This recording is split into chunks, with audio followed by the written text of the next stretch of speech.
This is Earth 4 billion years ago. There was no oxygen in the air. Molten lava flowed into an already poisonous sea. Hard to imagine, but this harsh environment was perfect for nurturing a miracle.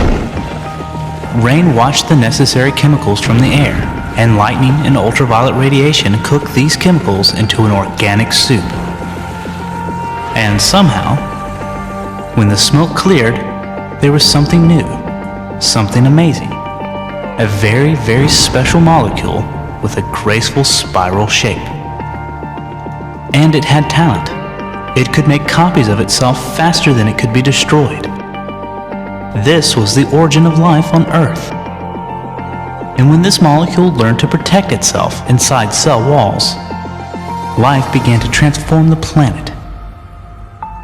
3.5 billion years ago, cells learned how to directly use the sun's energy in the process of photosynthesis, and life grew exponentially. The oceans teem with cyanobacteria, and layers of these microorganisms mixed with sediments became the world's first living structures, stromatolites. For more than 1 billion years, these 3-foot-high mounds marked the limits of life's progress. But more important than the mounds themselves was their waste, oxygen. These new gases, at first toxic to all life, gave rise to the ozone layer. Shielded for the first time from the sun's damaging ultraviolet rays, life became unstoppable.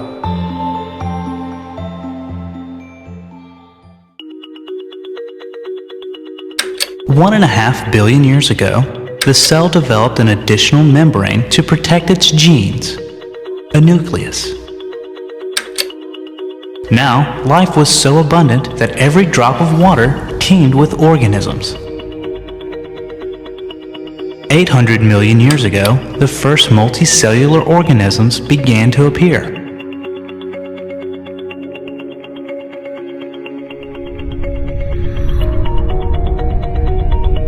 For a while, multicellular animals just meant collections of identical cells. But gradually, these colonies began to have cells that were specialized for different purposes. The first multicellular animals that had specialized cells were sponges. Some of the cells pumped water, and some filtered out tiny bits of food.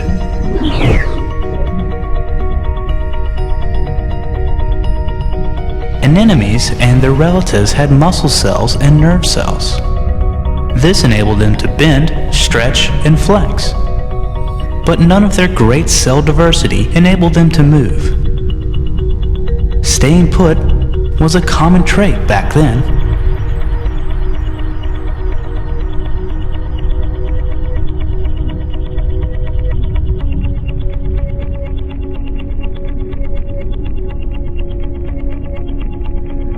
"600 million years ago, an ancient worm was the first animal to develop a centralized nervous system.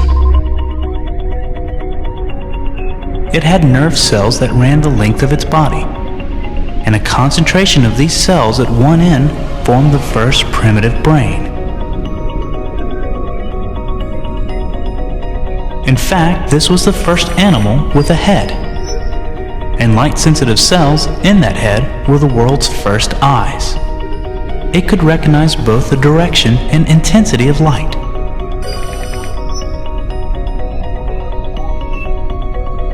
Since it could both see and move, this worm interacted with the world in a very different way.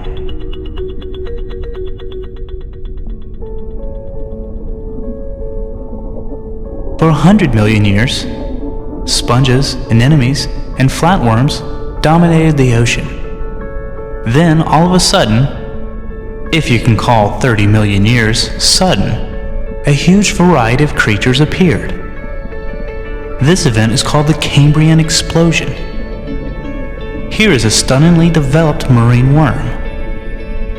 In the course of the Cambrian explosion, competition for food caused both predator and prey to become extremely sophisticated.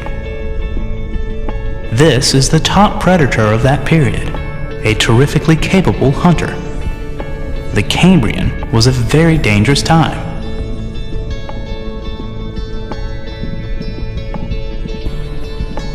Only slightly lower on the food chain, another deadly predator prowled the ocean depths.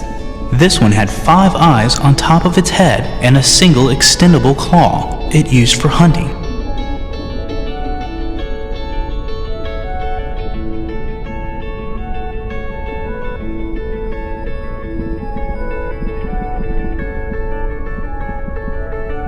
Every animal group alive today had its origin in the Cambrian.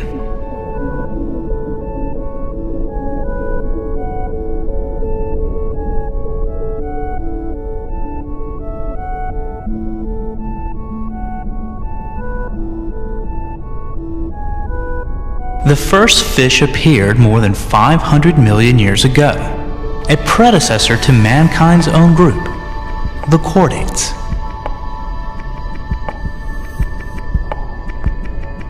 Fish quickly became a success story, getting faster and sleeker and far more numerous. They developed bony spines and, crucially, jaws with teeth.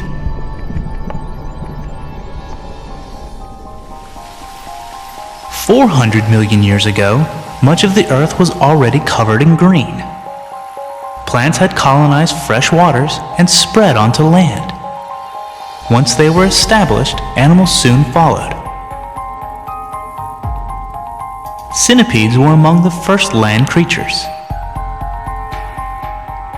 They developed simple lungs and skin that retained vital water.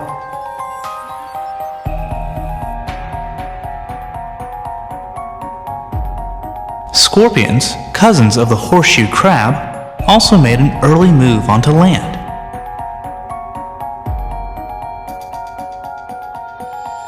Their line of 8-legged predators has spread far and wide since then.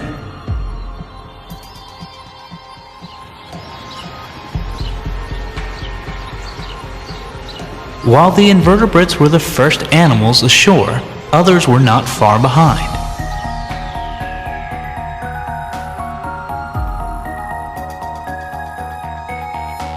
Fish penetrated weed-choked lagoons.